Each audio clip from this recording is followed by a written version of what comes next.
Good morning, students. Students, as we know that we are going through chapter 4 from Hornbill, and the title of the chapter is Landscape of the Sea. Children, this chapter is written by Nathali Tobray, and in the previous lectures we have read that basically the author put before us the comparison between the Chinese painting and the European painting. So children, today we are going to start paragraph 6 of this chapter, and in the previous lecture, as we have read that the Chinese painter does not want you to borrow his eyes. देखिए, जो Chinese painter है वो ये नहीं चाहता कि आप उसकी आंखों से देखें. He wants you to enter his mind. वो चाहता है कि आप उसके माइंड में प्रवेश करें, आप उसके माइंड में एंटर करें. और उसने ये भी बताया है the landscape is an inner one. ये जो लैंडस्केप है वो इनर वन है, आंतरिक है, स्पिरिचुअल है और कॉन्सेप्चुअल स्पेस है. Now see the text of the book chapter. This concept is expressed as sensui, literally mountain water, which used together represent the word landscape. अब देखिए बच्चों, ये जो कॉन्सेप्ट है, ये जो विचार है, वो सेंसुई के रूप में व्यक्त किया जाता है. Literally the meaning of this word is mountain water, जिसका शाब्दिक अर्थ पर्वत पानी से, माउंटेन वाटर से है. विच use together represent the world landscape, जिसे एक साथ प्रयोग करके हम लैंडस्केप को रिप्रेजेंट करते हैं.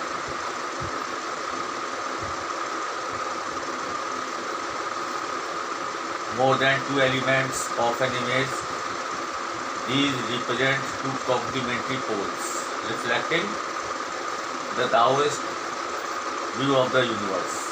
देखिए, अगेन द ऑथर टेल्स अस, फिर ऑथर हमें बताती हैं कि more than two elements of an image, किसी इमेज के दो एलिमेंट से ज़्यादा या दो एलिमेंट से अधिक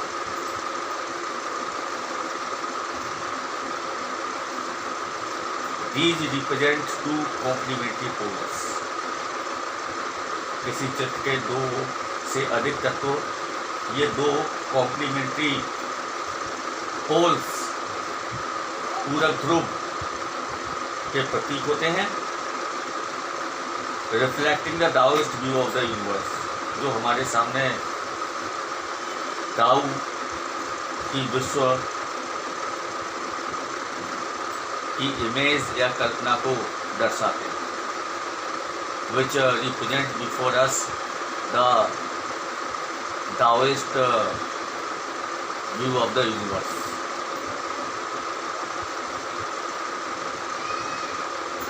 अब देखें, ये जो माउंटेन वाटर हैं उसको फिर ऑथर ने क्लासिफाई किया है, हमारे सामने प्रस्तुत किया है.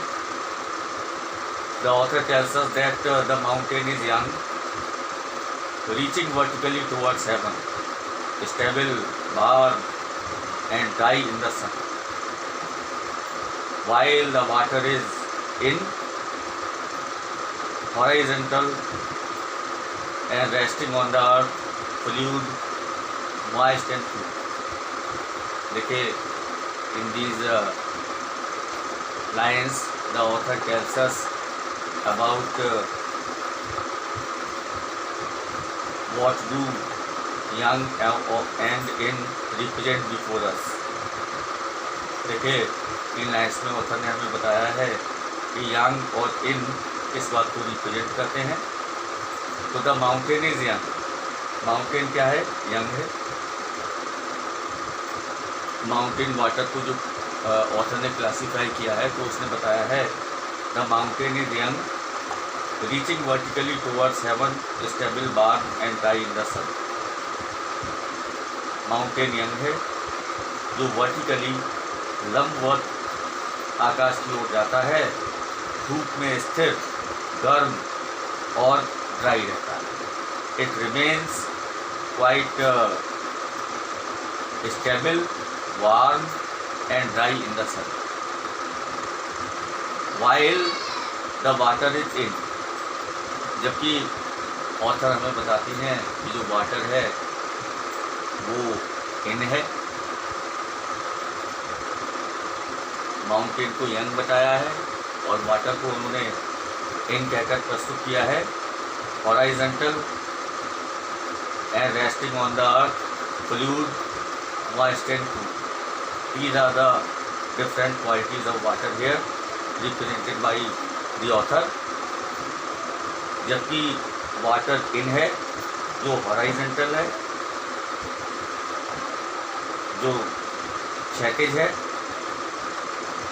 धरती पर आराम करता है, फ्लूइड है, द्रव अवस्था में है, नम और ठंडा है।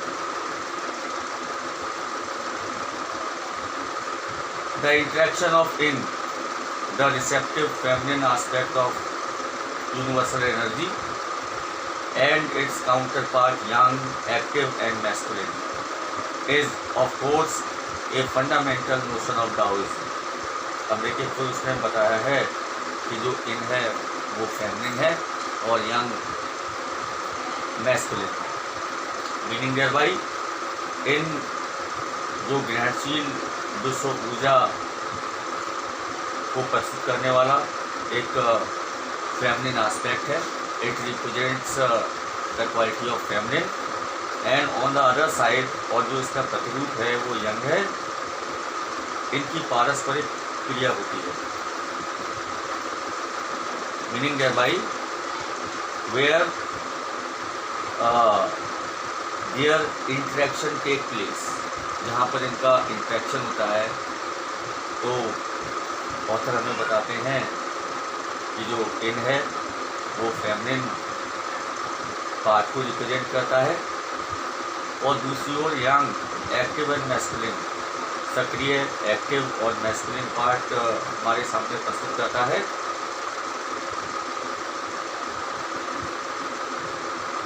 यंग हमारे सामने मैस्कुलिन पार्ट प्रकट करते हुए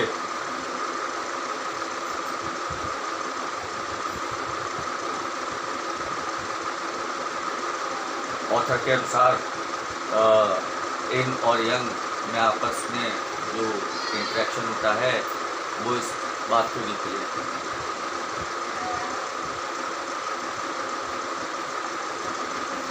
What is often overlooked is an essential third element। अब देखिए ऑथर कहता है कि जिस बात को हमेशा हम ओवरलुक करते हैं वो third element, that is the third element and very important, the middle void where their interaction take place. ये मिडिल वाइड है जहाँ पर इन और यंग की आपसी प्रक्रिया होती है। This can be compared with the yogic practice of pranayama. हम इसको एक योग की प्रैक्टिस है उसको प्राणायाम से कंपेयर कर सकते हैं। Breathe in, retain, breathe out, the suspension of breath is the void where meditation occurs. सांस लीजिए, सांस अंदर लीजिए, रोकिए और सांस को छोड़िए। It is a kind of pranayama जहाँ पर द ऑथर टेल्स अस कि the suspension of breath is the void where meditation occurs, and the author tells us that the suspension of the breath is the void where meditation occurs, where we meditate.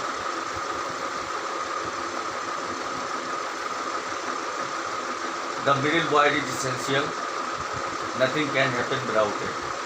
लेकिन फिर author बताती हैं कि जो middle void है जो मध्य का जो शून्य है वो आवश्यक है, और इसके बिना कुछ भी नहीं हो सकता। Nothing is possible without it. Hence, the importance of the white unpainted space in Chinese landscape, and that is the only reason. That's why, और इसीलिए चाइनीज़ लैंडस्केप में जो वाइट बिना पेंट किए गए जो वाइट है, जो रिक्त स्थान है, उसका अपना महत्व। Okay students,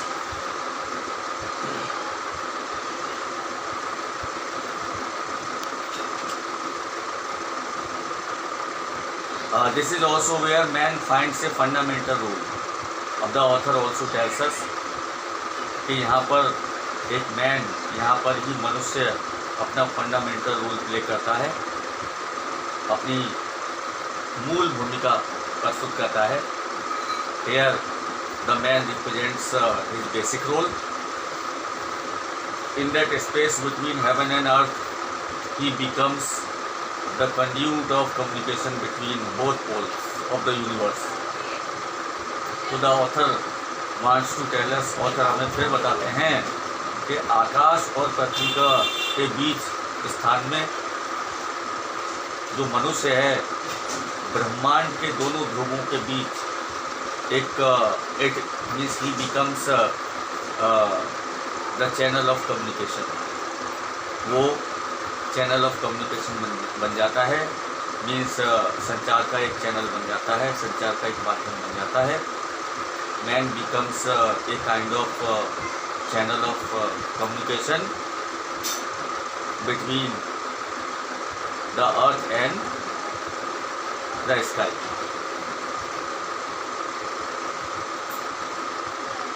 his presence is essential. देखिए, उसकी जो प्रेजेंस है इसेंशियल है, उसकी जो उपस्थिति है आवश्यक है। Even if it's only suggested, far from being lost or oppressed by the lofty peaks, he is, in Francois Chang's wonderful expression, the eye of the landscape.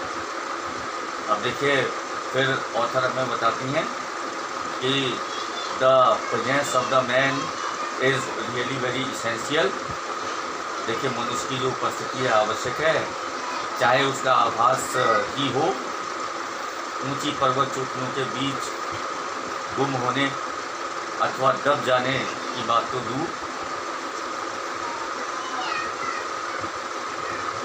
François चैन की जो अद्भुत अभिव्यक्ति है, उसमें हम कहकर पुकार सकते हैं, कह सकते हैं he is the I of the landscape. वह भूदृश्य की आँख है। He is the I of the landscape. So children, this is all about the chapter the author has told us, and with this the author also tells us the appropriateness of the title of this chapter, Landscape of the Soul. I hope you have got it.